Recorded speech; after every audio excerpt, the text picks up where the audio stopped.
தெளிவுறவே அறிந்திடுதல், தெளிவு தர மொழிந்திடுதல், சிந்திப்பார்க்கே களிவளர உள்ளத்தில் ஆனந்தக் கனவு பல காட்டல், கண்ணீர் துளிவர உள்ளுருக்குதல், இங்கிவையெல்லாம் நீயருளும் தொழில்களன்றோ, ஒளிவளரும் தமிழ்வாணி அடியநீர்க்கு இவை அனைத்தும் உதவுவாயே. பேரன்பு மிக்க பாரதி அன்பர்களே, குவியம் இலக்கிய அமைப்பு நடத்துகின்ற மகாகவியின் மந்திர சொற்கள் என்ற தொடர் நிகழ்விலே 172வது நிகழ்வாக இந்த மாலையிலே நாம் சந்திக்கிறோம். ரொம்ப மகிழ்ச்சியாக, இந்த மனதுக்கு மிக்க மகிழ்ச்சியாக இருக்கிறது. தொடர்ந்து பாரதியை சிந்திக்கக்கூடிய வாய்ப்பு. ஆகவே ஜூம் அரங்கிலே என்னோடு இங்கே அமர்ந்திருக்கக்கூடிய நண்பர்கள், யூடியூப் போன்ற நேரலையிலே பார்க்கக்கூடிய நண்பர்கள், பின்னால் பதிவிலே பார்க்க இருக்கக்கூடிய நண்பர்கள் ஆக அத்துணை பேருக்கும் என்னுடைய நன்றி கலந்த வணக்கங்களை முதலில் உரித்தாக்குகின்றேன். நம்ம ஒரு பாட்டை பார்த்து கொண்டிருந்தோம். விடுதலை வெண்பா பார்த்தோம், பேதை நெஞ்சே பார்த்தோம், அப்புறம் மணப்பெண் பார்த்தோம். மணப்பெண் பார்க்கும் பொழுதே பாரதியுடைய மனம் எதை தேடுகிறது என்று தெரிந்து கொண்டோம். பேதை நெஞ்சே படிக்கும் பொழுது பாரதியினுடைய உணர்வுகள் எப்படி வேதாந்தத்திலிருந்து சமுதாய சிந்தனைக்கும் உருவ வழிபாட்டுக்கும் மாறுகின்றது என்று பார்த்தோம். அதனுடைய இடைப்பாடலாக பாலமாக விளங்கக்கூடிய விடுதலை வெண்பாவிலே பாரதி மிக அழுத்தமாக சக்தி உபாசனையை பற்றி பேசுகிறான். சக்திதான் எல்லாம் என்று பிரகடனம் செய்கிறான். உலகத்தோர்க்கு ஒரு அறிவிப்பு போல தனது பாடலை கொடுக்கிறான். அப்படி சொல்லும் போதே ஒரு வசதிக்காக நாம் செய்து கொண்ட ஞான பாடல், சமுதாய பாடல், சக்தி பாடல், தெய்வ பாடல் என்றெல்லாம் வரையறுக்கிற வேலையை செய்யாதீர்கள் என்று சொல்வது போல பாரதி எழுதி கொண்டு செல்கிறான். அதுல இன்றைக்கு நாம் பார்க்கக்கூடிய பாடல் நம்ம நிறைய கேள்விகளுக்கு விடை கொடுக்கிறது. எப்படி வேதாந்தத்திலே ஆரம்பித்து அங்கிருந்து படிப்படியாக பாரதி சக்தி உபாசனைக்குள் வருகிறான் என்பதற்கான அகச்சான்று இந்த பாடலிலே இருக்கிறது. இன்னும் கேட்டால் இந்த பாடல் அவனுடைய சுயசரிதியிலே கூட இணைக்கலாம். அப்படிப்பட்ட பாடல் இது. ரொம்ப கிளியரா சொல்றான், தெளிவாக சொல்கிறான். மிக எளிய நடையிலே 5 விருத்தங்களிலே பாரதி இந்த பாடலை எழுதியிருக்கிறான். ஆனால் பாடல் எவ்வளவு எளிதாக இருந்தாலும் நாம் அதை எவ்வளவு எளிதாக விட்டு விட மாட்டோம். அதுல உள்ள போய் என்னதான் எழுதியிருக்கிறான் என்ன, ஏன்னா இதெல்லாம் பார்க்கும்போதுதான் நான் என்னை பற்றியே நினைத்து பார்த்துக் கொள்கிறேன். விடுதலை வெண்பாக்கு பிறகு என்ன பாடலை எடுத்து பார்க்க வேண்டும் என்று நான் எண்ணி பார்த்தபோது கையிலே ஒரு 4-5 பாடல்கள் அந்த வரிசையிலே இருந்தன. அதை தரம் பிரித்து வகை பிரித்து பார்க்கும்பொழுது, தரம் என்று சொல்வது பாரதியுடைய தரத்தை அல்ல, எந்த வகைப்பாட்டிலே வைக்கக்கூடிய என்பதற்காக சொல்கிறேன். இந்த ஞான பாடல் இருந்து எந்த பக்கம் இருக்கிறது, தேசிய பாடல், தெய்வ பாடல், அது கூட ஒருத்தர் தமிழ்நாட்டை பற்றி இருக்கக்கூடிய பாடல், இந்தியாவை பற்றி இருக்கக்கூடிய பாடல்கள் பிரிக்கிறார்கள். பார்த்து கொண்டே வரும்போது எனக்கு இந்த பாடல் பளிச்சென்று பட்ட, இந்த பார்வையிலே பார்க்கல இத்தனை நாள் இந்த பாட்டை என்று மறுபடியும் அந்த பாடலை பார்த்தேன். அதை உங்களோடு பகிர்ந்து கொள்ள விரும்புகிறேன். வழக்கம் போல நான் கொடுக்கக்கூடிய டிஸ்க்ளைமர், இது நீங்களெல்லாம் கொடுக்கக்கூடிய உற்சாகம், தொடர்ந்து நாம் செய்து கொண்டிருக்கக்கூடிய இந்த பணியிலே நமக்கு ஒரு காலூன்றுவதற்கு ஒரு சின்ன ஒரு என்ன சொல்ற ஒரு துணிவு வந்திருக்கிறது. எனவே நான் இதை இப்படி பார்க்கிறேன், இந்த பாடலை இப்படித்தான் பார்க்க வேண்டும் என்று நான் நினைக்கிறேன். பாரதி தான் ஏன் சக்தி வழிபாட்டுக்கு வந்திருக்கிறேன் என்பதை அறிவிப்பு செய்யக்கூடிய பாடலாக இருக்கிறது. தலைப்பு பராசக்தி என்று கொடுத்திருக்கிறார்கள். தலைப்பை பார்த்தா ஒண்ணுமே தெரியல, தலைப்பெல்லாம் ஒரே பராசக்தி ஒண்ணு, அப்புறம் காளி மகாகாளி எல்லாம் போயிட்டு இருக்கு அப்படியே. ஆனா உள்ள போய் பார்க்கும்போது இந்த பாடலை கவனமாக கேளுங்கள். இதுக்கு நிறைய விடைகள் இருக்கு. ரொம்ப ஒரு தெளிவு தரக்கூடிய பாடலாக எனக்கு பட்டது. வாருங்கள் இந்த பாடலை பார்க்கலாம். பிறகு உள்ளே சென்று ஒவ்வொன்றாக அந்த விளக்கங்களை பார்க்கலாம். முதல்ல பாடல்.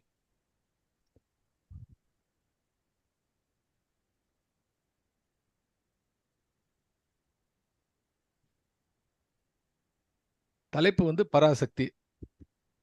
கதைகள் சொல்லி கவிதை எழுதென்பார், காவியம் பல நீண்டன கட்டென்பார், விதவிதப்படு மக்களின் சித்திரம் மேவி நாடகச் செய்யுளை மேவென்பார், இதயமோ எனிற் காலையும் மாலையும் எந்த நேரமும் வாணியை கூவுங்கால், எதையும் வேண்டின்னு வரணுங்க, வேடின்னு இருக்கு, நடுவில் ஒரு இன் போட்டுங்க, எதையும் வேண்டில தன்னை பராசக்தி இன்பம் ஒன்றினை பாடுதல் அன்றியே. முதல் இது பிறகு அடுத்து உள்ள பார்த்துன்னு போலாம். இப்போ முதல்ல மறுபடி இன்னொரு முறை படிக்கிறேன். கதைகள் சொல்லி கவிதை எழுது என்பார்.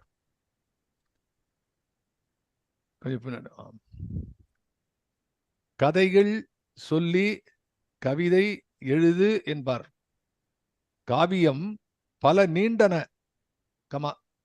கட்டென்பார், விதவித விதவி தப்படும் போட்டிருக்கு,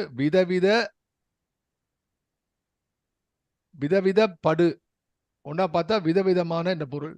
அது மறுபடி பார்க்கலாம். மக்களின் சித்திரம் மேவி நாடக செய்யுளை மேவு என்பார், மேவு என்பார், இதயமோ எனில் காலையும் மாலையும் எந்த நேரமும் வாணியை கூவுங்கால், எதையும் வேண்டில தன்னை பராசக்தி இன்பம் ஒன்றினை பாடுதல் அன்றியே. இதுதான் பாடல் முதல் விருத்தம். இதுக்கு பொருள் பார்க்கலாம். இப்போ பாரதிக்கு ஒரு சூழலை உருவாக்குகின்றார். நான் நினைப்பது உண்டு, கதைகளுக்கு சொல்வார்கள், அதாவது ஒரு ஊர்ல ஒரு ராஜா இருந்தான் அப்படின்னு ஆரம்பிக்கிறது ஒரு வகை கதை. இன்னும் சில கதை நடுவிலிருந்து ஆரம்பித்து ஆரம்பத்துக்கு போய் திரும்பி முடிவுக்கு வரும். இன்னும் சில கதை முடிவிலே ஆரம்பிப்பார்கள். அவன் இறந்து கிடந்தான் அப்படின்னு ஆரம்பிப்பாங்க. கதை போயிச்சிருக்கும். எல்லாம் டெக்னிக். பாரதி இது மாதிரி பலவிதமான டெக்னிக்கை கவிதையில பேசுவான். எனக்கு முன்னே சித்தன் பலர் இருந்தாரப்பா, யானும் ஒரு சித்தன் வந்தேன் இந்த நாட்டில், யானும் ஒரு சித்தன் வந்தேன் இந்த நாட்டில், இப்படி ஒன்று ஆரம்பத்துல இது மாதிரி வரும். இதுல என்ன சொல்றான், கதைகள் சொல்லி கவிதை எழுதென்பார். அவ்வளவுதான் முதல் லைன். நம்ம என்ன புரிஞ்சுக்கணும், பாரதி கிட்ட யாரோ சொல்றாங்க. என்ன சொல்லுகிறார்கள், கதைகள் சொல்லி கவிதை எழுதென்பார். இதுக்கு ரெண்டு விதமா பொருள் சொல்லலாம். ஒன்று கதை எழுது என்று சொல்வார்கள், கவிதை எழுது என்று சொல்வார்கள். ரெண்டுத்தையும் புரிஞ்சுக்கலாம். கதைகள் கவிதை எழுது என்பார் யாரு சொல்வார்கள். சொல்லி என்ன சொல்லி, நீ எல்லாம் நல்லா எழுதுறப்பா, ஏன் எழுதாத இருக்க சொல்றாங்க இல்லையா, உனக்கு பாட தெரியுமே பாடு, எழுத தெரியுமே எழுது. அப்படி பல பேர் கதைகள் சொல்லி கவிதை எழுதென்பார். இன்னொன்று பலவிதமான கதைகளை பற்றி பேசி, இதெல்லாம் எங்க நடக்கிறது என்று சொன்னால் அதுக்கு ஒரு இடம் பாரதியுடைய வாழ்க்கையில பார்க்கும் பொழுது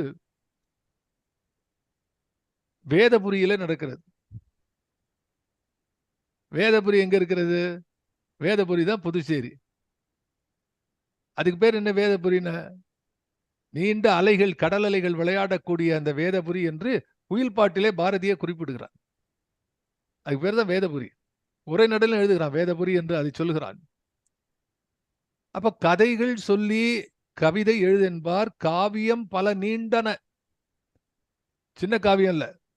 பாரதியுடைய பாஞ்சாலி சபதம் கண்ட காவியம் என்று பெயர். துண்டா ஒரு இடத்த மகாபாரதம் என்ற அந்த பெரிய காவியத்துல ஒரு சின்ன துணுக்கு அப்படி வந்திருக்குது. அப்படி இல்லாமல் நீண்ட காவியம் எழுத வேண்டும் என்று கேட்கிறார்கள். காவியம் பல நீண்டன கட்டென்பார். கட்டன்மா பில்டு, கன்ஸ்ட்ரக்ட் பண்ணு. கவிதை கட்டுதல், பாட்டு கட்டுதல். கவிதை விட பாட்டு இட்டு கட்டுறான், இட்டு கட்டி சொல்றான். இட்டு கட்டினா என்ன அர்த்தம்னா, ஏதோ இல்லாத ஒன்றை இட்டு அங்கே பெய்யுது. இட்டுனா இடுவது, கொண்டு கொடுக்கிறது. இட்டு இட்டு அந்த செய்தியை இருக்கக்கூடிய செய்தியோடு கட்டி மாலை போல தொடுத்து ஒரு இலக்கியத்தை படைக்கிறான். பாட்டு படிக்கிறது. மதுரை தாண்டனா பாட்டு படிக்கிறது, திருநெல்வேலி பாட்டு படியுமா. அது மாதிரி இங்க என்ன சொல்றான், இதுல நீண்டன கட்டு என்பார். ஓகே, விதவிதப்படு, வெவ்வேறாக, வேரியஸ், விதவிதப்படு மக்களின் சித்திரம். இதுல முக்கியமா விதவிதப்படு என்பதுல பாரதியுடைய வாழ்க்கையுடைய பின்னணியிலே இதை வைத்து பார்க்க வேண்டும். விதவிதப்படு மக்களின் சித்திரம் மேவி நாடக செய்யுளை மேவு என்பார். மேவுதல், மேவும் விரல் நான் உனக்கு, அப்படி மெல்ல தடவ வேண்டும். மேவுதல், அப்படி மென்மையாக படர வேண்டும். எப்படி மலை முகடுகளிலே மஞ்சு போன்ற, அந்த பஞ்சு போன்ற மஞ்சு என்று சொல்லக்கூடிய மேகங்கள் அப்படி வந்து தொடுகிறதோ அப்படி மேவ வேண்டும். கஷ்டப்படக்கூடாது. நாடக செய்யுளை மேவென்றான். சிலப்பதிகாரத்துக்கு ஒரு பேர் உண்டு, உரையிடையிட்ட பாட்டுடை செய்யுள் என்று சொல்லுவார்கள். அது என்ன? அப்ப என்ன, சிலப்பதிகாரத்தில் 3 இருக்கு. பாட்டு இருக்கு, செய்யுள் இருக்கு, நடுவுல உரைநடை இருக்கு. உரைநடை கொஞ்சம், செய்யுள் நிறைய. பாட்டு வந்து பின்னாடி ஆய்ச்சி இருக்கிறவை அந்த மாதிரி இடத்துல பாடலாக வருகிறது. அதுபோல நாடக செய்யுள். சரி, இப்ப என்னெல்லாம் சொல்றார்கள் எல்லாரும்? கதை சொல்றாங்க, காவியம் கட்ட சொல்லுகிறார்கள், நாடகம் எழுத சொல்லுகிறார்கள். இப்படின்னு பாரதி சொல்லும் போது ஒரு அனுபவத்தின் பின்னணியிலே பாரதி இந்த கவிதையை எழுதியிருக்கிறான் என்று நாம் புரிந்து கொள்வோமானால், இந்த அனுபவம் அவனுக்கு எங்கே கிடைத்தது என்றால் நிச்சயமாக புதுச்சேரியிலே கிடைத்திருக்கிறது, புதுவையில் தான் கிடைத்திருக்கிறது. அதுக்கு முன்னாலே கிடைத்ததா என்று பார்த்தால் முன்னாலும் கிடைத்திருக்கிறது. எவ்வளவு முன்னால்? பாரதி காசியில இருக்கிறான். காசியில ஒரு ராஜா அங்க போட்டு டெல்லி தர்பார் போயிட்டு திரும்பி வரார். ஒரு நிகழ்ச்சிக்கு போயிட்டு வரும்பொழுது காசியில என்னோட வர வேண்டும் என்று திரும்ப கூப்பிடுகிறார். இள மனைவியை எட்டயபுரத்திலே விட்டு விட்டு வந்த பாரதி அந்த ஈர்ப்பு, மனை மேலே இருக்கக்கூடிய அந்த அன்பினாலே நாம கிளம்பலாம் சொல்லி அங்க வரான். அப்படி வரும்பொழுது 2ஆம் முறை எட்டயபுரத்திலே வந்து அந்த ராஜாவுடைய சமஸ்தானத்திலே அவன் வேலை பார்க்கும் போது, பணி பார்க்கும் பொழுது பாரதிக்கு ஏற்பட்ட இடர் கொஞ்ச நஞ்சம் அல்ல. காற்றடித்த பக்கம் அவன் சாய்ந்திருந்தால் கனகமணி தொட்டிலே வாழ்ந்திருப்பான் என்று ஒரு கவிஞன் எழுதினான். அப்படி அந்த ராஜா பண்ற கூத்தெல்லாம் பாடி பார்த்து எழுதிட்டு இருந்தா பாரதி வாழ்க்கை வெறுத்து விட்டது. சின்னசங்கரன் கதை படிக்கணும். மிக்க உண்ட கவுண்டனுடைய வாழ்வை பற்றி பாரதி எழுதக்கூடிய நகைச்சுவையை எண்ணி எண்ணி மகிழலாம். அப்படி வருத்தப்பட்ட பாரதி வேற விதி வேற வானா அப்படின்னு வெளியில வரான். வரும்போது மதுரை சேதுபதி பள்ளியிலே ஒரு 4.5 மாசம் ஆசிரியனாக பணிபுரிகிறான். அங்கிருந்து பின்னாலே சென்னைக்கு வருகிறான். ஜி சுப்பிரமணியர் பத்திரிகையில நடத்தக்கூடிய பத்திரிகையில சுதேசமித்ரன் இந்த மாதிரி பத்திரிகையில அவன் அங்கே சேருகிறான். அவனுடைய வாழ்க்கை என்ன ஆகிறது என்று சொன்னால், வாராய் கவிதை மணிப்பெயர் காதலி என்று கவிதையை நேசித்த பாரதிக்கு வாழ்க்கை என்ன கொடுத்தது? நீ கட்டுரை எழுத வேண்டும், நீ அன்றாட அரசியலை எழுத வேண்டும் என்று காட்டி கொடுத்தது. நான் பாரதியார் தான் நினைச்சு பார்க்கிறேன். பாரதி எப்படி கவிதை எழுத துடிக்கக்கூடிய அந்த கற்பனையுடைய மகாகவியை பள்ளிக்கூடம் இலக்கணத்தை கற்றுக்கொடு, தமிழை பாடத்திட்டத்திலே சிலபஸ் கற்றுக்கொடு என்று அமைத்தது. அது பிடிக்கல அவனுக்கு. வேறு வழி இல்லை, ஒரு பணியில இருக்க வேண்டும். ராஜாவை போட்டு தூக்கி போட்டு வந்தாச்சு. அங்கிருந்து இங்க வந்து பார்க்கும்போது அரசியலிலே அரசியல் சமுதாய கட்டுரைகள், அது பாரதிக்கு ஒரு கண் திறப்பு, ஒரு விழி திறப்பு. ஆக கவிதை என்பதிலே ஆர்வம் கொண்ட பாரதி அந்த கவிதைக்குள்ளே என்ன எழுத வேண்டும் என்பதை, அந்த கான்டென்ட், அது அவனுக்கு அந்த அனுபவத்திலே கிடைக்கிறது. வாகனம் ரெடி ஆயிடுது, first class, 6 cylinder, firing engine, கவிதை.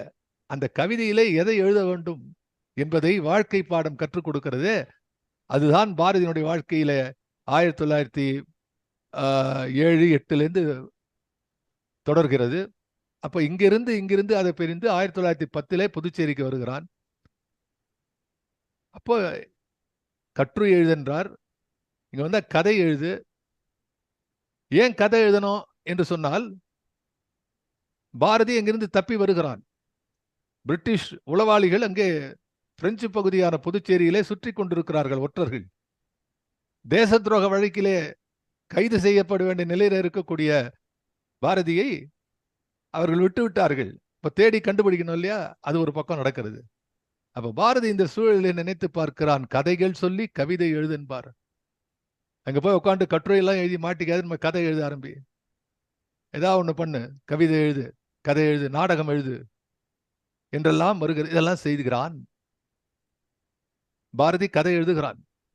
ஒன்று சொல்லுகிறேன் உங்களை. 1917 அரச ஆற்றங்கரை, அந்த குளத்தங்கரை ஆற்றங்கரை, அந்த குளத்தங்கரை மரத்தம் பேசுகிற விஷயத்தை வாவேசு எழுதுகிறாரே, அது வந்து 1917. அதுதான் சிறுகதையினுடைய ஆரம்பமாக இருக்கிறது. ஆனால் சர்ச்சைக்குரிய விஷயமா இருக்கு. 2 பேரும் எல்லாரும் எழுதுகிறார்கள். ஆனா விஷயம் என்னன்னா, நம்ம கிடைக்கூட வரலாறுனா 1910 6 1 பங்கு என்று பாரதி ஒரு கதை எழுதுகிறான்.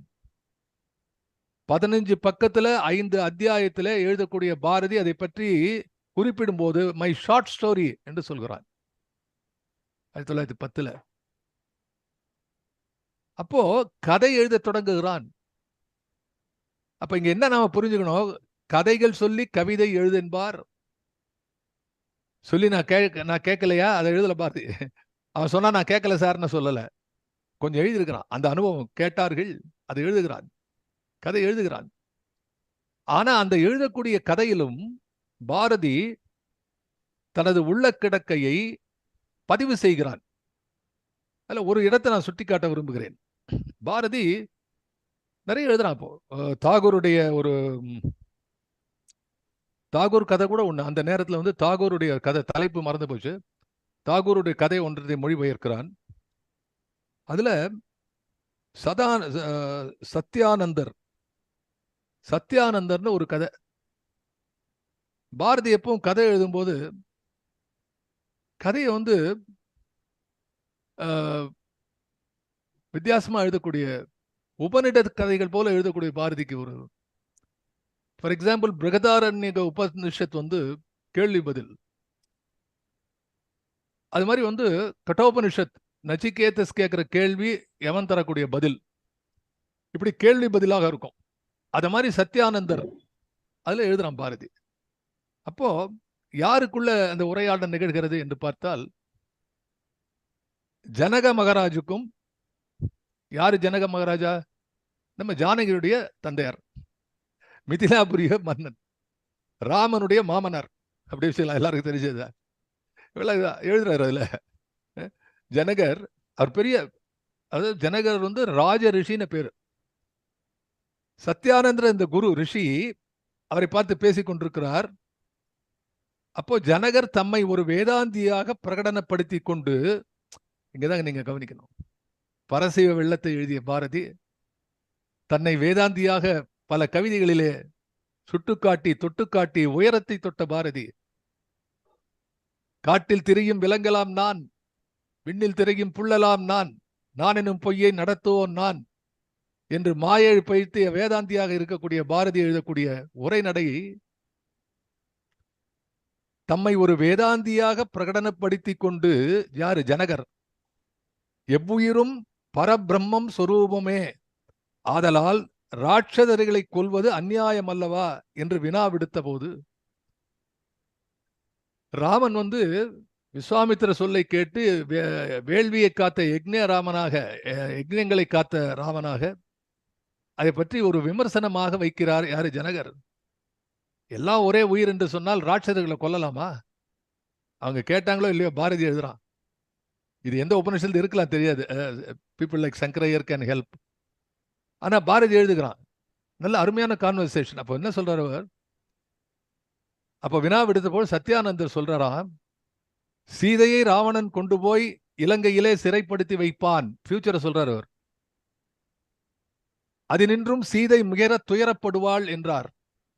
இதை கேட்ட ஜனகன் ஹாஹா என்று சொல்லி மூர்ச்சை போட்டு விழுந்தான். உடனே பாரதியை சொல்கிறார். அப்பொழுது சத்யானந்தர் வாழ்க்கையில பாரதி எழுதுகிறான். சத்யானந்தர் சொல்றார், உம்முடைய வேதாந்தம் மூர்ச்சை போட்டு விட்டதே என்று சொல்றார். உம்முடைய வேதாந்தம் மூர்ச்சை போட்டு விட்டதே என்று சொல்லுகிறார். அதை தாண்டி என்று கூறி அங்கத சுவையோடு எழுதுகிறார். கதைகள் சொல்லி கவிதை எழுதுன்பார். கதை எழுதியிருக்கான் பாரதி. அதுக்கு சொல்றேன் உங்களுக்கு. கவிதைக்குள்ள வரலாம். கவிதை கதை எப்படி எழுதுறான் பாருங்க. மனத்தாலும் வாக்காலும் செய்கையாலும் மற்ற உயிர்களிடம் அன்பு செலுத்துவதே ஆனந்தத்துக்கு வழி. எல்லா உயிர்களும் சமம் என்று ஜனகர் கூற, இடைமறித்த சத்யானந்தர், போதும் போதும், நிறுத்து, இந்த மாதிரி பிரசங்கம் எல்லாம் மிதிலாபுரியில் அரண்மனையில் உட்கார்ந்து கொண்டு விஸ்தாரமாக பண்ணலாம். தண்டகாரண்யத்து பிசாசுகளிடமும் ராட்சசர்களிடமும் உம்முடைய கொள்கையை சொன்னால் அவர்கள் கேட்க மாட்டார்கள். எங்களுக்கு உங்களை கொன்று தின்னத்தான் தெரியும் என்று சொல்லிவிடுவார்கள். பாரதி எழுதுகிறான், கவிதையில் எழுதுகிறான், மிதிலை எரிந்திட வேத பொருளை வினவும் சனகன் மதி. இத கதையை எழுதுறாரு. ஏற்கனவே கவிதையில் இருக்குது. மிதிலை எரிந்திட வேத பொருளை வினவும் ஜனகன் மதி, தன் மதியினில் கொண்டதை நின்று முடிப்பது வல்ல நம் அன்னை மதி. என்ன அன்னை? நமது அன்னை என்று கவிதையில் பாடிய பாரதி சத்யானந்தர் கதையில் என்ன சொல்கிறான் தெரியுமா? நான் வேதாந்தி, யார் இருந்தாலும் செத்தாலும் எனக்கு ஒன்று போலவேதான். எரிகிற மிதிலையில் எனக்கொன்றும் நஷ்டமில்லை. மிதிலாயாம் பிரதீப்தயாம் நமே கிஞ்சித் பிரகதக்கியா என்று சொல்கிறார்களே அந்த வசனத்தை கடைசியில இறுதியில் சொல்றார் ஜனகர், நான் ஜீவன் முக்தன், உலகத்தார் எல்லோரும் ஜீவன் முக்தி அடையும் வரை நம்மை அண்டியோருக்கு நல்லது செய்வதும் மற்றபடி சுத்த சாட்சியாய் உலகில் நடப்பதையெல்லாம் நாடகம் போலெண்ணி பார்த்திருப்பதுதான் என் வழி என்று ஜனகரை கிண்டலடித்து முடிக்கிறார் பாரதியார். அப்படின்னா பாரதியோட உள்ள கிடக்க என்ன? வேதாந்தமா அல்லது நாட்டு மக்களுடைய சுகமா, சமுதாயத்தினுடைய மேன்மையா என்ற ஒரு கேள்வியை கேட்டுக்கொண்டால் நமக்கு விஷயம் தெரியும். அது மட்டுமல்ல, தெளிவா அவரே எழுதுறார்.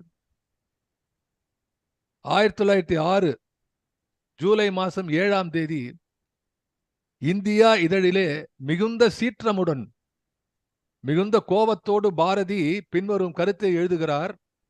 ஜீவாத்மாவும் பரமாத்மாவும் வேறா ஒன்றா என்பதை பற்றி கவனிப்பதிலேயே சோறும் துணியும் இழந்து நாட்டை கொள்ளை கொடுத்து விட்டு நிற்கும் நம்மை போன்ற பாவிகள் வேற எந்த நாட்டிலும் இல்லை. What a strong statement. I don't know whether I am right in quoting this to give a concrete picture of Bharati. ஆனா இதை எழுதிய பாரதி இதிலிருந்து he would not have walked away from this idea. எப்படி எழுதுறான் பாருங்க. ஜீவாத்மாவும் பரமாத்மாவும் வேறா ஒன்றா என்பதை பற்றி கவனிப்பதிலேயே சோறும் துணியும் இழந்து நாட்டை கொள்ளை கொடுத்து விட்டு நிற்கும் நம்மை போல் பாவிகள் எந்த நாட்டிலும் இல்லை என்று எழுதுகிறார் பாரதி. இது முன்னாடி கவிதை மாதிரி எழுதுறார். இது ஒன்லி எக்ஸாம்பிள் உங்களுக்கு. அப்ப எதற்கு சொல்லுகிறேன்? இந்த கதையில எழுதும்போது இந்த கதையில என்ன சொல்லுகிறான்? வேதாந்தியாக இருப்பதை விட இந்த நாட்டுக்கு நன்மை செய்யக்கூடிய ஒரு சாதாரண மனிதனாக இருந்தால் போதும். அந்த தத்துவ விசாரம் உனக்கு எதற்கு? சோறும் துணியும் இல்லாமல் இருக்கக்கூடிய இந்த நாட்டிலே, வறுமையிலே இருக்கக்கூடிய இந்த நாட்டிலே இதை எதற்கு என்று கேட்கிறான். கதைகள் சொல்லி கவிதை எழுதென்பார், காவியம் பல நீண்டன கட்டென்பார், விதவித படு மக்களின். இதுக்கு என்ன ஐடியா பாரதிக்கு? பாரதி எல்லாரையும் பார்த்தவன். புதுச்சேரியிலே அவன் பார்த்த விஷயங்களை பற்றி எழுதும்போது பாரதி அந்த ரிக்ஷா அந்த சாரட் மாதிரி ஒன்று இருக்கும், குதிரை வச்சு ஓடுறது, கையில் இழுத்துன்னு ஓடுறது. இதை தள்ளக்கூடியவனோடு அவனுக்கு உறவு உண்டு. பாரதி கடற்கரையில, பாண்டிச்சேரி புதுச்சேரி கடற்கரையில போய் எங்களுடைய மீனவரோடு அமர்ந்து பேசிக் கொண்டிருக்கிறான். மீனவனுடைய ஒரு பாட்டு டிஸ்கஸ் பண்றான் அங்க உட்காந்து. இன்னொரு பக்கம் பார்த்தா அரவிந்தர், வாவேசொய்யர் போன்ற ஜெயண்ட் ஸ்காலர்ஸ். இன்னொரு பக்கம் பார்த்தா வாவேசொய்யர் அவர் வீட்டுக்கு வந்திருக்கிறான். அங்கிருந்தா அப்போ நீலகண்ட பிரம்மச்சாரி போன்ற அந்த தீவிரவாதிகள் கூட்டம் சந்தித்திருக்கிறார். தன் இளம் மனைவி, அது கூட சின்ன சின்ன பொண்ணு, அதோட கூட மண்டை மயங்காருடைய பொண்ணு எதுகிரி அம்மா, இந்த குழந்தைகளை சந்திக்கிறான். நிறைய பிரெஞ்சுக்காரர்களை சந்திக்கிறான். பிரெஞ்சு பத்தி நிறைய படிக்கிறான். இதையும் தாண்டி பாரதி ஒற்றர்களையும் சந்திக்கிறார். இவனை தேடி வரக்கூட போலீஸ்காரெல்லாம் சந்தித்து பேசுறான். அப்ப விதவிதப்படு என்ன சொல்றான் பாருங்க, விதவிதப்படு மக்களின் சித்திரம் மேவி நாடக செய்யுளை மேவென்பார். செய்யுள் வடிக்கணும், படைக்கணும், செய்யுளை மேவு என்பார். அதை செய்கிறான். பாஞ்சாலி சபதம் போன்ற நாடகத்தை எழுதுகிறான். இதெல்லாம் எழுதுங்கிறாங்க. இதெல்லாம் நான் பண்ணிட்டு இருக்கேன். ஆனா இதுல மனம் ஒன்றுகிறதா? இல்லையே. இதெல்லாம் செய்து கொண்டிருக்கும் போது இதயமோ எனில் காலையும் மாலையும் எந்த நேரமும் வாணியை கூவுங்கால். வாணி என்பவள் கலைமகள். கவனமா கேட்கக்கூடிய இடம் அது. வாணி என்பவள் கலைமகள்.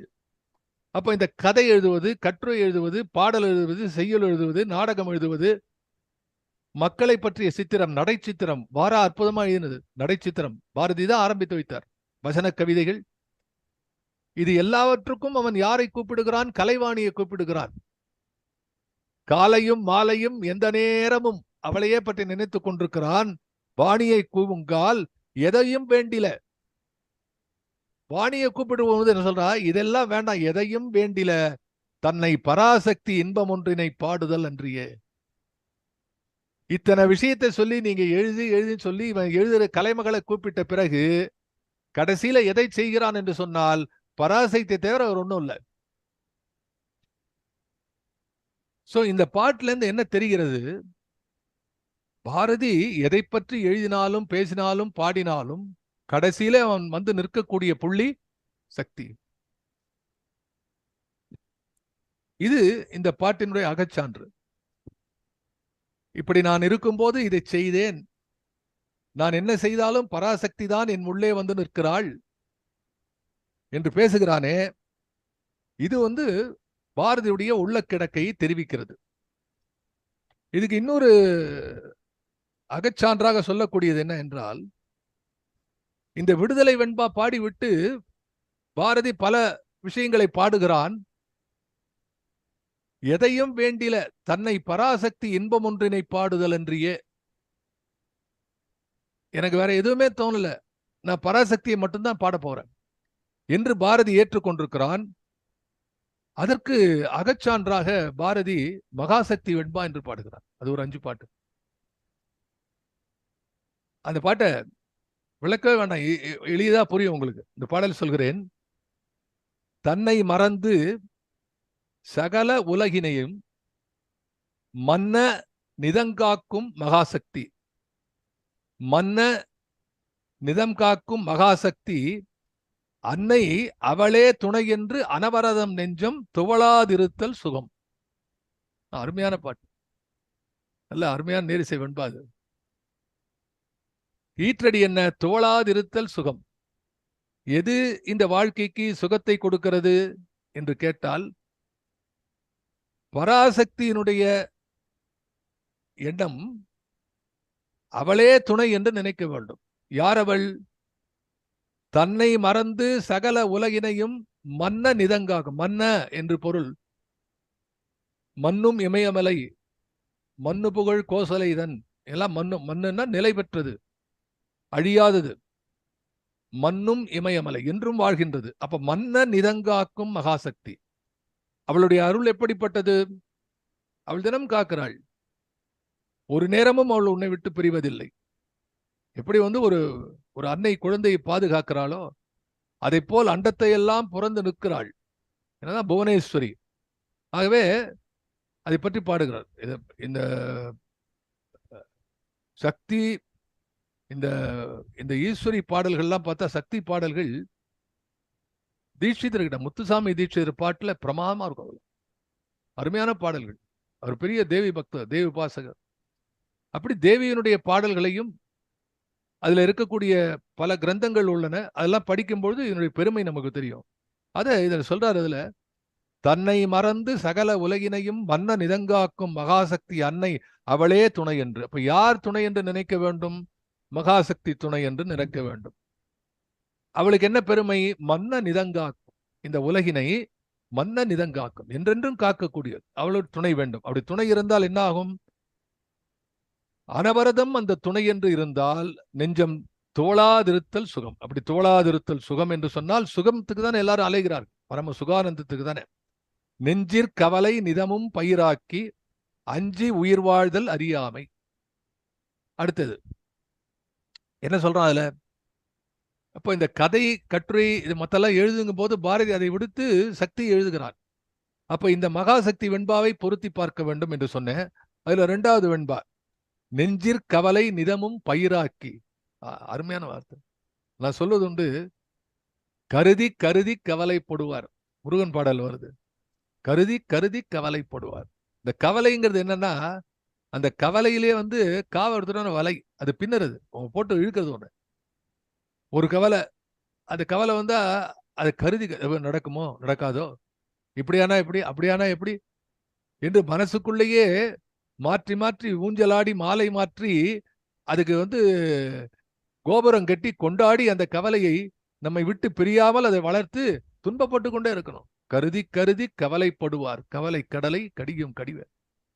எனவே அந்த வடிவேலை பாட்டி பாடும்போது இங்க சொல்றான், நெஞ்சிற் கவலை நிதமும் பயிராக்கி. பயிராக்கி தான் ரொம்ப பக்கம். கவலையை பயிராக்கிறான். ஏன்பா, நெல்லை பயிராக்கலாம், கோதுமையை பயிராக்கலாம், பருப்பு வகைகளை பயிராக்கலாம், சாப்பாட்டு விஷயத்தை பயிராக்கலாம். இது கவலையை பயிராக்கலாம்.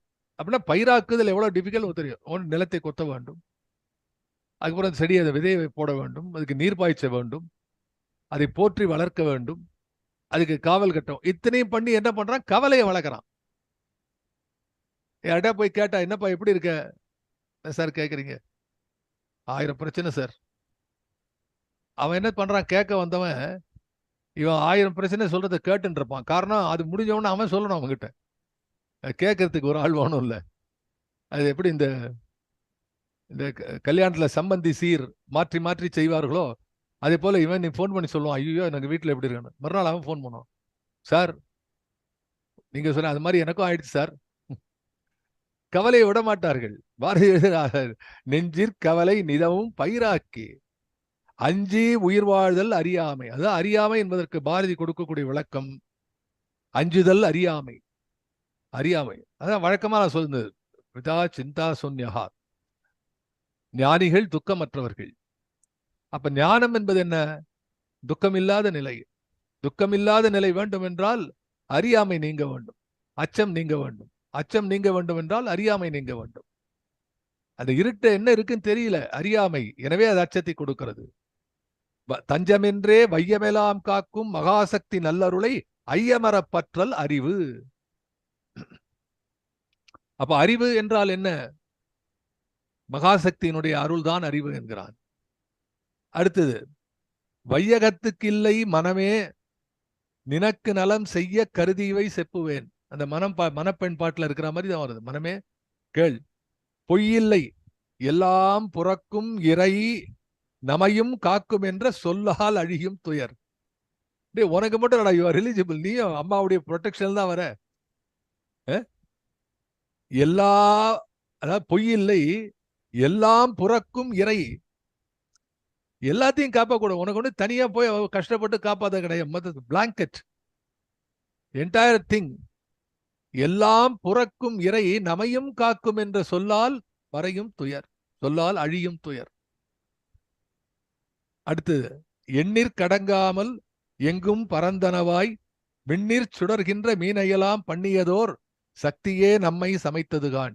இப்படி சொல்லி சொல்லி இது உனக்கு காப்பாத்துறது பாத்தியா, இங்க படைச்சேன் சொல்லி அருகில இருக்க சுட்டி காட்டிய பாரதி அந்த மனத்துக்கும் அதை கேட்கக்கூடிய மக்களுக்கும் அப்படி மேலே காட்டி சொல்லுங்க, மேல பாடுறா, எண்ணிற் கடங்காமல் எங்கும் பரந்தனவாய் விண்ணில் சுடர்கின்ற மீனையெல்லாம். எத்தனை நட்சத்திரம் எண்ண முடியுமா? ஒரே ஒரு நாள் இல்ல, ஒரே ஒரு 5 நிமிஷம், ஒரு நிமிஷம் வானத்தை பார்க்கணும். ஈவினிங் அந்த நட்சத்திரத்தை எண்ண முடியும். Just like that. மொட்டை மாடி இருந்தா வீட்டுல போய் படுத்துட்டு மேல ஒரு பார்த்தா phenomenal. It will change your entire perspective. It's a fact. நம்ம எல்லாம் சாதாரணமா நினைச்சுட்டு இருக்கோம். அதை உள்ள அனுபவிச்சு பார்க்கணும். பார்த்தாதான் அந்த இறைவனுடைய இயற்கையினுடைய பெருமை தெரியும். எப்படி இருக்குது பாருங்க. அது எழுதுறாங்கல்ல, வெண்ணீர் சுடர்கின்ற மீனையெல்லாம் பண்ணியதோர் சக்தியே நம்மை சமைத்ததுதான். தாகூர் எழுதுவர், எந்த கரங்கள் இந்த நட்சத்திரங்களை சமைத்தனவோ அந்த கரங்கள் தான் இந்த குழந்தையினுடைய முகத்திலே புன்னகை தவழ செய்கிறது. தாகூர் இது கிரேட் ரொமான்டிக். அழகா எழுதுவார். எழிலோடு கொஞ்சக்கூடிய கவிதைகள் தாகூர். எந்த கரங்கள் உருளுகின்ற இந்த அண்ட கோளையெல்லாம் படைத்ததுவோ அதுதான் இந்த சிந்த குழந்தையினுடைய முகத்தின் உதட்டோரத்திலே வருகின்ற சிரிப்பையும் கொடுத்திருக்கிறது. என்ன அழகு பாருங்க. அப்படி எல்லாத்திலும் இருக்கிறது. சொல்றான், சக்தியே நம்மை சமைத்ததுகான் 100 ஆண்டு பக்தியுடன் வாழும் படிக்கு. நீ 100 ஆண்டு காலம் சக்தியை பக்தி செய்து வாழக்கூடிய அந்த நிலையை உனக்கு கொடுத்திருக்கிறதே, அது யார் என்று கேட்டால் அது வேறு யாரும் இல்லை, சக்தி என்கிறான். ஆகவே சக்தி என்பதை பற்றி பாரதி பல இடங்களிலே பாடியிருக்கிறான். அதுவும் இந்த மகாசக்தியை பாடி மகாசக்தி வெண்பா ரொம்ப முக்கியமான செய்தி. அது ஏன் பாடுகிறேன், ஏன் பாடினா பாரதியும் கேட்டா, இப்ப நான் எதெல்லாமோ பண்ணிட்டு இருந்தா விட மாட்டேங்கிறப்பா சக்தி. அந்த இடத்தை படிக்கிறேன் பாருங்க. இதயமோ எனிற் காலையும் மாலையும் எந்த நேரமும் வாணியை கூவுங்கால். நான் வாணியை தான் கூப்பிட்டு இருக்கேன். ஆனா அவன் என்ன பண்றா, எதையும் வேண்டில தன்னை பராசக்தி இன்பம் ஒன்றினை பாடுதல் அன்றியே. இப்போ இதுல எப்படின்னா, ஒரு குமரகுருபரர் சகலகலாவல்லி மாலையின குமரகுருபருடைய வரி ஒன்று, உளங்கண்டு உளம் கொண்டு உளம் கொண்டு தெள்ளி தெளிக்கும் பனுவர் புலவோர். பனுவர் புலவோர்னு ஒரு பேர். அதாவது தொடர்ந்து எழுதி கொண்டு அப்படியே கொத்து கொத்தாக கவிதைகளை கொட்டி கொடுக்கின்ற புலவர்கள் இருக்கிறார்களே, உளங்கொண்டு தெள்ளி தெளிக்கும் பனுவர் புலவோர் கவிமழை சிந்தக்கண்டு கழிக்கும் கலாபமயிலே சகலகலாவல்லியே. குமரகுருபரரே தனியா பாடணும். குமரகுருபருடைய பாடலை வைத்துக் கொண்டே நாம் ரசிக்க வேண்டும். என்ன எதிரா பாருங்க, கவி மழை சிந்தக்கண்டு கழிக்கும் கலாபமயிலே சகல கலாவல்லி. கலாபமயில் என்ன அர்த்தம்? கலாபமயில்னா ஆண்மயில் என்று. ஆண்மயிலுக்கு தான் தோகை இருக்கிறது. அந்த கலாபத்தை விரித்து நிற்கக்கூடிய ஆண்மயில் இருக்கிறதே, அந்த ஆண்மயில் எங்கெல்லாம் இருக்கிறதோ அது முருகனுடைய வாகனமாக கருதப்படுகிறது. எனவே வணங்கப்படுகிறது. அது மழை வரக்கூடிய அந்த ஈர வாடையிலே அது தோகை விரித்து ஆடும். அதை போல அம்பிகை சகலகலாவல்லி, அவளே சகலகலாவல்லி. அப்போ உளங்கொண்டு தெள்ளி தெளிக்கும், அதாவது தான் எழுதக்கூடிய கவிதையை புரிந்து கொண்டு எழுதக்கூடிய பனுவர் புலவோர். குமரகுருபர் சாதாரண ஆள் இல்ல. அங்கங்க சின்ன சின்னதா ஒரு சின்ன ஒரு குறும்பா சொல்றார். கண்டதெல்லாம் எழுதுறாரு. உள்ளம் அதுல எழுதுறாரு, உளம் கொண்டு தெள்ளி தெளிக்கும் பனுவர் போரும். அப்படிப்பட்ட புலவருடைய கவிமழையை கண்டு சிலிர்த்தெழும் மழை தோகை, அந்த மயில் தோகை போல ஆடுகின்ற சகலகலாவல்லியன். அப்போ சக்தி என்ன செய்கிறாள்?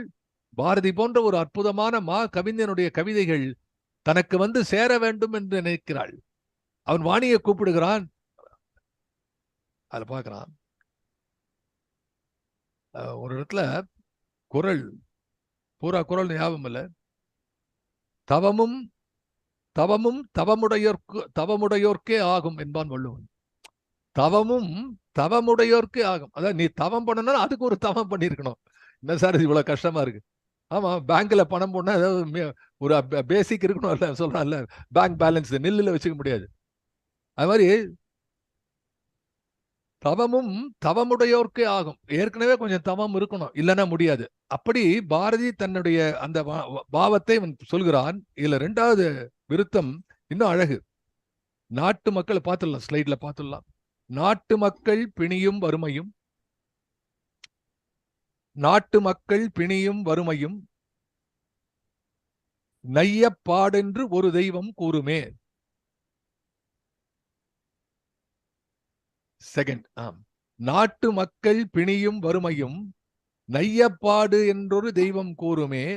கூட்டி மானுடச் சாதியை ஒன்றென கொண்டு வையம் முழுதும் பயனுற பாட்டிலே அறம் காட்டெனுமோர் தெய்வம்.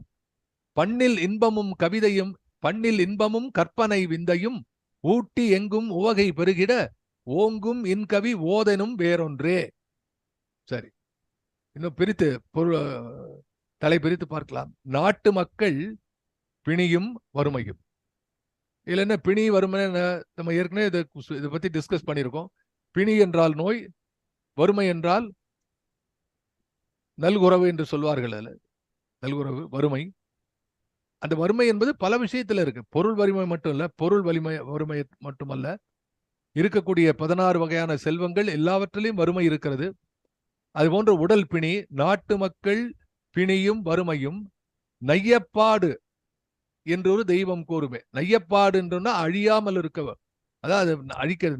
நெய்தல் என்றால் அழிதல். நையப்பாடு என்றொரு தெய்வம் கூறுமே. அப்ப இந்த நாட்டு மக்களுடைய பிணியையும் வறுமையும் பற்றி நீ பாடக்கூடாதா என்று ஒரு தெய்வம் கூறுமா? யாரு சொல்லல. அதுல முக்கியமான விஷயம் நையப்பாடு என்றொரு தெய்வம் கூறுமே. அப்போ நாட்டு மக்கள் பிணியும் வறுமையும் நைய, அந்த நாட்டு மக்களுடைய நோயும் வறுமையும் அழிய வேண்டும், நைய வேண்டும் என்று பாடு. நையப்பாடு என்று சொன்னால் அவற்றை அழிக்கும்படியாக உன்னுடைய பாடல் இருக்க வேண்டும் என்று ஒரு தெய்வம் கூறுகிறது. அது எந்த தெய்வம் சொல்லல பாரதி, அது சொல்றது ஒரு தெய்வம் அப்படி சொல்றதான். அப்ப இது மனசுல இருக்கிறது. ஏன்னா பாக்குறான் நாட்டு மக்கள். கூட்டி மானுட ஜாதியை ஒன்றென கொண்டு வையம் முழுதும் பயனுற பாட்டிலே அறம் காட்டெனுமோர் தெய்வம். இன்னொரு தெய்வம் சொல்கிறது, நீ உன்னுடைய பாட்டிலே அறத்தை காட்டு. என்ன அறம்? பாட்டிலே அறம் காட்டு. என்ன அறம் என்றால், கூட்டி மானுட ஜாதியை ஒன்றென கொண்டு வையம் முழுவதும். இப்படி மாத்தி போட்டா வையம் முழுவதும் மானுட ஜாதி ஒன்றே என்று சொல்லக்கூடிய வசுதெய்வ குடும்பம் சொல்றாங்களா, அது மாதிரி வசுதெய்வ குடும்பம், இந்த மானுட ஜாதி எல்லாம். அது போன்ற ஒரு பேரறம் இருக்கிறதே, இந்த மனித நேயம் இருக்கிறதே, அந்த அறத்தை சொல் என்றுமோர் தெய்வம். அது ஒரு தெய்வம் சொல்கிறது. பண்ணில் இன்பமும் கற்பனை விந்தையும். பண் என்று சொன்னால் பாடல். அந்த பண் சேர்த்த பாடல் இருக்கிறதே, அதுல இன்பமும் கற்பனை விந்தையும். அதுக்கு என்ன எக்ஸாம்பிள் சொன்னா, இன்பம் கற்பனை விந்தை எல்லாம் 3 இருக்கிறது. பாரதியில எக்ஸாம்பிள் சொன்னா குயில் பாட்டு. அற்புதமான விஷயம். நம்ம நிறைய அதை பத்தி பேசியிருக்கிறோம். அதை மனதிலே கொள்ளுங்கள். பண்ணில் இன்பமும் கற்பனை விந்தையும் ஊட்டி எங்கும் உவகை பெருகிட ஓங்கும் இன்கவி ஓதெனும் வேறொன்றே. அப்ப இந்த 2வது ஸ்டான்ஸால என்ன பார்க்கிறோம்னா, முதல் ஸ்டான்ஸால என்ன பார்த்தோம்? பாரதி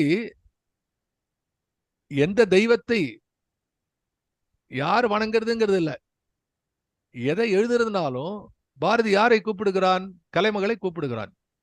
ஆனா கலைமகளை கூப்பிட்டால் அந்த கலைமகள் இவனுக்கு கொடுத்தக்கூடிய அந்த அறிவு இருக்கிறதே, அந்த அறிவு என்ன வேண்டுவன சக்தியை பாடதான் போறது இவனுக்கு. வேற எதையும் பாட தெரியல, அது ஒன்றுதான் இவனுக்கு தெரிகிறது. அப்போ இந்த முதல் பாடல்ல இருக்கக்கூடிய அந்த எதையும் வேண்டில தன்னை பராசக்தி இன்பம் ஒன்றினை பாடுதல் அன்றியே. எனக்கு பராசக்தி தான் பாடும்போது ஒரு தெய்வம் சொல்கிறதாம், நீ நாட்டு மக்கள் பிணியும் வறுமையும் ஓட நீ பாட வேண்டும். இன்னொரு தெய்வம் என்ன சொல்கிறது? மனிதநேயம் என்ற விஷயத்தை உலகம் முழுதும், இந்த வையம் முழுதும் வாழ்வதற்கு நீ பாட வேண்டும் என்று இன்னொரு தெய்வம் சொல்லு. 3வது தெய்வம் என்ன சொல்கிறது? நீ நல்ல கற்பனை, அழகுடைய விந்தை சொற்களை பயன்படுத்தி இனிய இசையோடு சேர்ந்த பண்ணை ஓங்கு கவியாக வைத்து ஒரு மிகப்பெரிய, எல்லாரும் பாராட்டக்கூடிய, புகழ்ந்து ஏற்றக்கூடிய, எல்லோரும் ஏற்றுக்கொள்ளக்கூடிய இனிய கவிதையை நீ உலகுக்கு படை என்று இன்னொரு தெய்வம் சொல்கிறதாம். பாரதி எவ்வளவு பெரிய துன்பம் பாருங்க. இப்போ Bharathi has come from Vedanta, அதாவது அருவ வழிபாடு, அருவுருவ வழிபாடு, உருவ வழிபாடு, ஒரு தெய்வ வழிபாடு, பல தெய்வ வழிபாடு. அதாவது one aspect is Vedanta, which talks about ஏகம் சத் விப்ரா பகுதா வதந்தி. இன்னொரு பக்கம் பார்த்தோன்னா அவன் ஒற்றை இஷ்ட தெய்வம் என்று சொல்லக்கூடிய கான்செப்ட், குலதெய்வம், ஒரே தெய்வம் இருக்கிறது, அந்த ஒற்றை தெய்வம் தான். அந்த ஒரு மறந்தும் புறந்தொழா என்று சொல்வார்கள். எந்த தெய்வத்தை இருக்கிறதோ அதை தவிர மறந்தும் வேறு தெய்வத்தை எண்ணி பார்க்க மாட்டார்கள். அப்படிப்பட்ட ஒரு நிலை இருக்கிறது. ஆனா பாரதி என்ன செய்கிறான்? அதிலிருந்து பல தெய்வங்களை பாட இருக்கிறான். ஏன்னா தெய்வங்கள், பல தெய்வங்கள் கேட்கிறது, என்ன இப்படி பண்ணலாமா?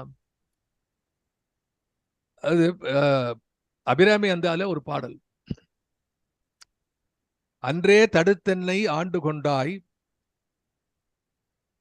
அன்றே, இது ஞாபகம் சுந்தர ஞாபகம் நினைக்கிறேன், அன்றே எந்த நாவியும் பொருளும் மாணிக்கவாசகர், குன்றே அணையாய் என்னை ஆண்டு கொண்ட போதே கொண்டிலையோ, நன்றே செய்வாய் பிழை செய்வாய் நானோ இதற்கு நாயகமே. அது மாதிரி அபிராமி அந்தால பாடுறார், இவர் பட்டர் பாடுறார், அன்றே தடுத்தென்னை ஆண்டு கொண்டாய், கொண்டதல்ல என் கை நன்றே உனக்கினி நான் என் செய்யினும், நடுக்கடலுள் சென்றே விழினும் கரையேற்றும் கை நின் திருவுளமே. மா நீ இருக்க, நான் கடல்ல போய் விழுந்தாலும் கவலை, நீங்க என்ன கை தூக்கி விட்டுருவ, ஒன்றே பல உருவே அருவே என் உமையவளே. அதுதான் கான்செப்ட். இந்த அபிராமி அந்தாதியில வரக்கூடிய இந்த பாடலுடைய கடைசி அடியில் இருக்கக்கூடிய செய்தியை பாரதி இந்த பாடலிலே வைக்கிறான். என்ன? ஒன்றே, நீ ஒன்றுதான் உமை. உமைங்கிற அந்த இது இருக்கு, சகஸ்ரநாமத்துல உமை என்ற சொல் வருகிறது. அதுல என்னன்னா, அந்த ஊ மா என்பது இந்த உகர மகர அந்த ஓங்காரத்தினுடைய 3 எழுத்துக்களுடைய அந்த ஒன்றிணைப்பு இருக்கிறதே, அந்த உமையில இருக்கிறது. உமா என்பதில் சிறப்பு.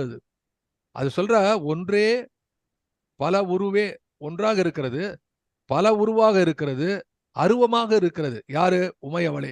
ஒன்றே பல உருவே அருவே என் உமையவளே.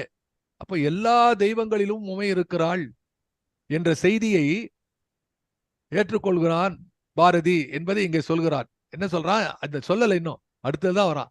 2வது ஸ்டான்ஸ்ல என்ன சொல்றான்? இப்படி பல தெய்வங்கள் என்னை கேட்டுக்கொண்டிருக்கின்றன, நீ அதை பாடு இதை பாடு என்று ஒவ்வொரு தெய்வமும் எனக்கு ஒவ்வொரு விதமாக சொல்லிக் கொண்டிருக்கிறது. அப்ப என்ன நடக்கிறது?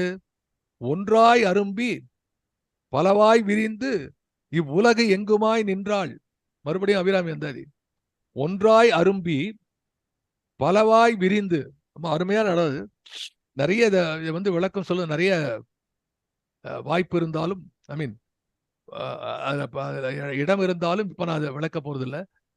சுருக்கமா சொன்னா, ஒன்றாய் அரும்பி, அது மலர் அரும்புகிறது இல்லை, இந்த அரும்பு அது அப்படி கொஞ்ச நேரம் போன உடனே அப்படி மலர்ந்து விரிகிறது, விரிந்து இன்னும் கொஞ்சம் விரிந்த போது மனம் வீசுகிறது, எல்லாருக்கும் தென்படுகிறது. அப்படி இந்த சக்தி இருக்கிறதே, அது ஒன்றாய் அரும்பி பலவாய் விரிந்து இவ்வுலகு எங்குமாய் நின்றாள், அனைத்தையும் நீங்கி நிற்பாள். எல்லாவற்றையும் இறைவி இருக்கிறாள், எதிலும் இல்லாமலும் இருப்பாள். இந்த கான்செப்ட் பாரதி பின்னாலே சொல்லுக்கு அகப்படால், சொல்லை விட்டு போனாலும் போக மாட்டேங்கிறா, என்னை விட்டு போ சொன்னாலும் போல, ஆனால் எங்கிட்டே இருந்தா இருக்க மாட்டேங்கிறார். சக்தி அவனை எப்படியெல்லாம் அவனை பக்தி செய்ய வைக்கிறாள் என்பதை பல பாடல்களில் எழுதுகிறான். அதுல எந்த இடம்னா, ஒன்றாய் அரும்பி பலவாய் விரிந்து இவ்வுலக எங்குமாய் நின்றாள். யாரு? சக்தி. எல்லா இடத்திலும் சக்தி பரவி இருக்கிறாள், ஆனால் அனைத்தையும் நீங்கி நிற்பாள். எந்த நெஞ்சினுள்ளே பொன்றாது நின்று புரிகின்றவா.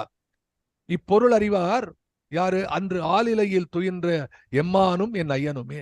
இதுக்கு சரியான பொருளை யார் அறிவார்கள் என்று சொன்னால், அந்த ஊழிக்காலத்திலே எம்பெருமான் ஆளிலையிலே சின்ன குழந்தையாக துழன்றானே அவனும், தாயிலியா விளங்கக்கூடிய சிவபெருமான் இருக்கின்றானே அனைத்தையும் எடுத்து விழுங்கியவன், அவனும் தான் அறிவார்கள் என்று அபிராமி அந்தாதி பாராட்டுகின்ற அந்த வரிகளில் இருக்கக்கூடிய பொருள் புரிந்த அந்த கருத்து இருக்கிறதே, அந்த பொருள் பொதிந்த கருத்து, அது பாரதியினுடைய இந்த 2வது பாடலிலே தெரிகிறது. என்ன பாடல்? மறுபடியும் பார்த்தானா, நாட்டு மக்கள் பிணியும் வறுமையும் நையப்பாடு என்று ஒரு தெய்வம் கூறுமே. இப்போ 3 தெய்வம் வித்தியாசமாக கூறு. யாரு தெய்வம்னு பேரு சொல்லல. இப்போ அவனுடைய பாரதியுடைய அகச்சான்றாக சொல்ல வேண்டும் என்றால், பாரதி ஓம் சக்தி பாட்டு எழுதுறான். ஓம் சக்தி ஓம் சக்தி ஓம் பராசக்தி ஓம் சக்தி ஓம் சக்தி ஓம். அதுல கணபதிராயன் அவன் இரு காலை பிடித்திடுவோம். கணபதி ஆச்சு. வெற்றி வடிவேலன் அவனது வீரத்தினை புகழ்வோம். சுற்றி நில்லாதே போ பகைய முருகனாச்சு. தாமரை பூவில் இருப்பாள் தனியிரு தாமரை பூவில் தனியிருந்து இசைப்பாள் வாணியை பாடுகிறான். அப்புறம் பாம்பு தலைமையிலே நடஞ்செய்யும் பாதத்தினை புகழ்வோம். அப்புறம் பராசக்தியே பாடுறான். சொல்லு கடங்காவே பராசக்தி சூரத்தனங்கள் எல்லாம். அது எல்லாத்துக்கும் பல்லவி என்னன்னா ஓம் சக்தி ஓம் சக்தி ஓம் பராசக்தி ஓம் சக்தி ஓம் சக்தி ஓம். ஒரே பாடலிலே அனைத்து தெய்வங்களையும் பாடுகிறான். அப்போ எல்லாம் ஒன்றுமில்லை அருவமாக இருந்த நிலையிலிருந்து பாரதி பல தெய்வங்களுக்கு வருகிறான். ஆனா இந்த பல தெய்வங்களை பாடும்போது கடைசியில் அதனுடைய சூத்திரதாரி சக்தியாக நிற்கிறாள். அவ்வளவுதான் விஷயம். இந்த நுட்பத்தை பாரதி இரண்டாவது பாடல்ல முதல் பாடல்ல என்ன சொல்லுகிறான்? எல்லாத்த பத்தி நான் பண்ணணும் பேசணும் பாடணும் சொல்றாங்க. ஆனா என் மனசு கலைவாணி எனக்கு இந்த அருள் கொடுத்தாலும் த்ரூ கலைவாணி த்ரூ ப்ராப்பர் சேனல்ங்கிற மாதிரி வாணியினுடைய உதவினாலே சக்தியை பாடுகிறான். அருமை பாருங்க. வாணியினுடைய சக்தினாலே அதான் நான் சொன்னேன். சக்திவேல் சக்திவேல் என்பவன் வந்து அங்க சக்தி ஓம் என்று சக்தி வேலாகிறது. அதை காட்டின போன முறை. அது போல வாணியை பாடக்கூடிய இப்ப அடுத்த பாட்டுல நம்ம தெளிவாக தெரிகிறது. இந்த மூன்றாவது பாடல்ல அதுவும் நாட்டு என்பதுதான் ஆரம்பிக்கிறது. மூன்றாவது பாடலும் நாட்டு என்று ஆரம்பி. அதையும் பார்த்துடலாம், ஸ்கிரீன்ல பார்க்கலாம். நாட்டு மக்கள் நலமுற்று வாழவும் நானிலத்தவர் மேனிலை எய்தவும்.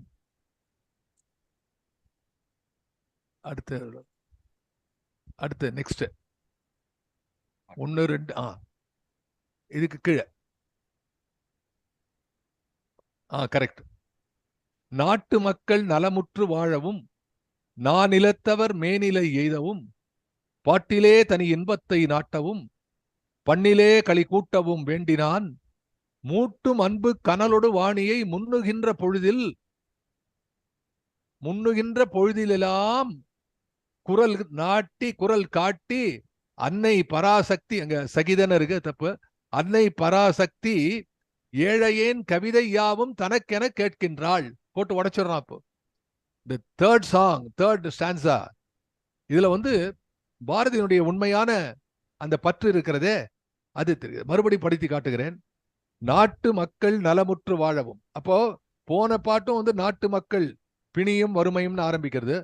இந்த பாட்டும் அப்படிதான் ஆரம்பிக்கிறது. போன பாட்டிலே சமுதாயத்தை பற்றி சிந்திக்க வேண்டாமா? அதை பற்றி பாடு, இயற்கையை பாடு, எழிலை பாடு என்றெல்லாம் தெய்வங்கள் சொல்கின்றனவே. அதை பின்பற்றி பாரதி என்ன செய்கிறான்? அதை பற்றியெல்லாம் எழுதுகிறான். அப்ப என்ன நினைக்கிறான்? நாட்டு மக்கள் நலம் உற்று வாழவும். நலமுற்றுனா நலம் உற்று, முற்றுன்னு வச்சக்கூடாது. முற்றுப்புள்ளி அந்த அர்த்தம் இல்ல. நலம் உற்று உற்று வாழவும் நிலத்தவர், இந்த 4 நிலத்தவர் பூமியில இருக்கக்கூடியவர்கள் மேநிலை எய்தவும், நல்ல உயர்ந்த நிலை அடையவும் பாட்டிலே தனி இன்பத்தை நாட்டவும். மேல சொன்ன அந்த 3 விஷயம்தான். அந்த 3 விஷயத்தை மறுபடியும் ஒற்றை வரியிலே குறிப்பிடுகிறான். பாட்டிலே தனி இன்பத்தை நாட்டவும் பண்ணிலே களி கூட்டவும். அந்த பாடல் இசையிலே களி கூட்டவும், இன்பத்தை கூட்டவும் வேண்டி. ஏன் வேண்டினா மேல சொல்லியிருக்கா, 3 தெய்வம் சொல்லியிருக்கு. அதை கேட்டு அதன்படி பின்பற்றி பாரதி எழுதி, அதை எழுதுவதற்கு வாணிதானே துணை செய்ய வேண்டும் இல்லையா? ஆங்கொரு கல்லை அந்த பாரதி எழுதுவான். ஆங்கொரு கல்லை வாயினிற் படியென்று அமைத்தனன் சிற்பி மற்றொன்றை ஓங்குனர் தெய்வத்தின் வடிவென்று உயர்த்தினான். அங்கே யாங்கனே எவரை எங்கனம் சமைத்தற்கென்னமோ அங்கனம் சமைப்பாய் என்று வாணியை பொழுகிறான் தேவியை. யாரை எப்படி வைக்கணுமோ ஒத்தனை படியா வாயில் படியா ஒரு கல்லை போடுற, இன்னொரு கல்லை வந்து தெய்வத்தை சிலைவடிக்கக்கூடிய கல்லாக மாற்றுகிறாயே, அது உன்னுடைய திறமை அல்லவா, எனக்கு ஒண்ணுல என்று பேசுகிறானே. அதை போல என்ன செய்கிறான்? நாட்டு மக்கள் நலமுற்று வாழவும் நானிலத்தவர் மேனிலை எய்தவும் பாட்டிலே தனி இன்பத்தை நாட்டவும் பண்ணிலே கலை கூட்டவும் வேண்டி நான் மூட்டும் அன்பு கனலோடு. அன்பு கனல் அழகு பாரதியினுடையது, ரசிக்க வேண்டிய இடம். அன்பு கனலோடு வாணியை முன்னுகின்றன உண்ணுகின்ற, சிந்திக்கின்ற, அவளை நினைத்து தொழுகின்ற என்றெல்லாம் பொருள் சொல்லலாம். என்று வாணியை முன்னுகின்ற பொழுதிலெல்லாம் நான் எப்பொழுதெல்லாம் இந்த பணி இருக்கிறதே, இதற்கு வாணியை தான் தேட வேண்டும். கலைமகள் தானே இந்த அறிவு செல்வத்தை கொடுக்க வேண்டும். கல்விக்கு அதிபதி அல்லவா அவள். அவளை வேண்டி நான் கவிதை ஏடெடுத்து எழுத தொடங்கும் போதெல்லாம், குரல் கொடுக்கும் போதெல்லாம், அந்த குரல் நான் கொடுக்கும் பொழுது இன்னொரு குரல் காதிலே விழுகிறது. யாருன்னா, குரல் காட்டி அன்னை பராசக்தி என்னை விழிக்கிறாள். பராசக்தி என்ன செய்கிறாள்? ஏழையேன் கவிதை யாவும் தனக்கென கேட்கின்றாள். பாரதி, நீ என்னப்பா அதை பத்தி எழுதுற? நீ இதை பத்தி எழுதுற? இந்த போராட்டம் பத்தி, இந்த பிரச்சனை பத்தி எழுதுற? இதெல்லாம் எழுதாது, என்ன பத்தி எழுதுகிற? அதுக்கு என்ன பொருள்? பாரதி அறிந்து கொள்கிறான். இத்தனைக்கும் எதை பத்தி வேணா, அந்த போராட்டமா, இந்த சுதந்திரமா, இந்த விடுதலையா, இதெல்லாம் பத்தி ஏன் எழுதுற? ஏழையேன் கவிதை யாவும் தனக்கென, வேற கவிதையை எழுதாது, என்ன பற்றியே எழுதுகிறாள். அதில் என்ன பொருள் என்றால், மற்ற அனைத்திலும் அவள் தானே இருக்கிறாள். நீ எழுதக்கூடிய போராட்டம், சுதந்திரம், நாடு, மக்கள், வறுமை, செல்வம், இனிமை, பாடல், அனைத்திலும் சக்தி தானே இருக்கிறாள். எனவே என்னை பாடு, அவற்றை பாடிதான்.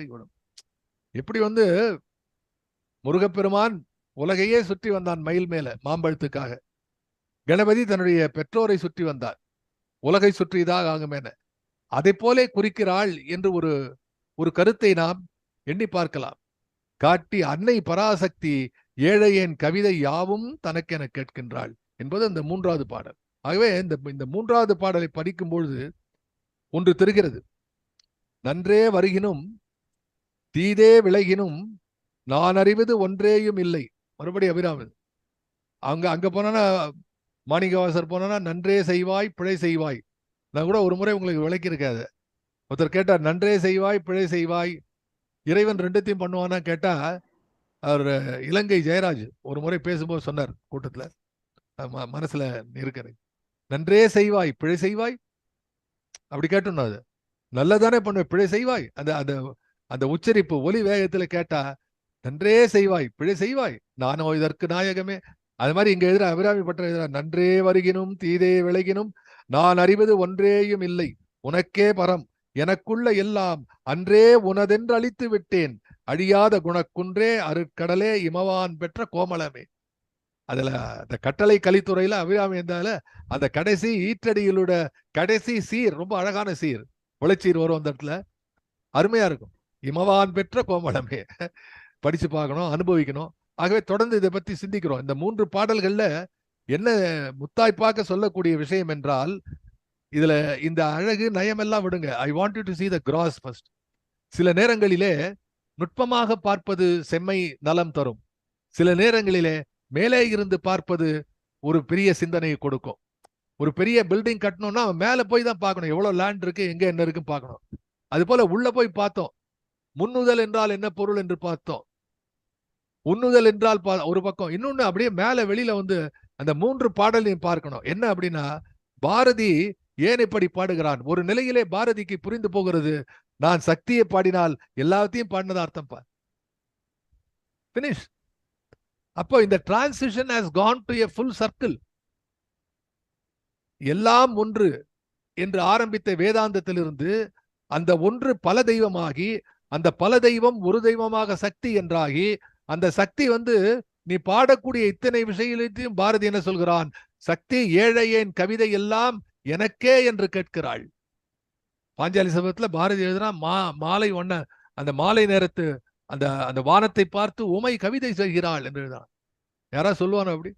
வானத்தை பார்த்த உடனே பெரிய பெயிண்டிங் மாதிரி இருக்கு, பியூட்டிஃபுல் பெயிண்டிங், நீலம் கருப்பு சேப்பு எல்லாம் கலந்த வானம். ஆஹா, உமை கவிதை செய்கிறாள். அடே, உமை கவிதை படைக்கிறாடா இங்கேங்கிறான். அந்த உமை இவனுடைய கவிதை கேட்கிறாள்.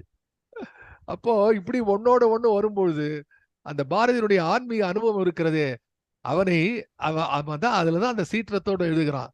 இது ஜீவாத்மா பரமாத்மா எல்லாம் சொல்லிக்கொண்டு சோற்றுக்கும் வழியின்றி துணியும் கிழிந்து இந்த நாட்டை பாழ்படுத்தி விட்டீர்களே என்று பாரதி கோபத்தோடு கேட்டானே, அதுதான் நம்முடைய சக்தி உபாசனைக்கு ஆரம்பம். அந்த சக்தி உபாசனை தனி மனித ஆன்மீக விழிப்புக்கு பொருள் அல்ல, இந்த நாட்டுக்கு கொடுக்கக்கூடிய விழிப்பு என்பதை நீங்கள் உணர்ந்து கொண்டால் இந்த 3 விருத்தங்கள் வெற்று விருத்தங்களாக தெரியாது.